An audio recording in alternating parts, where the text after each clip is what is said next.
In today's video, I'll show you how to remove Recycle Bin from desktop on Windows 11 laptop or PC.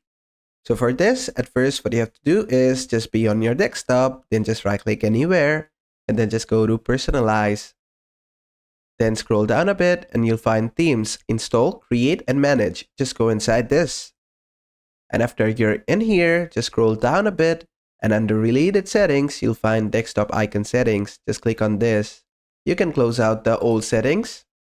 And inside Desktop Icon Settings, you'll find an option to see whatever is on your desktop. As you can see, Recycle Bin is checked, so it's on my desktop. Now if I uncheck Recycle Bin and click on Apply, it will be gone. And basically that is it. It was that easy.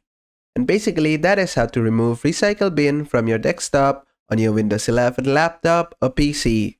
I hope this video was helpful. If it was, please give it a thumbs up and don't forget to subscribe.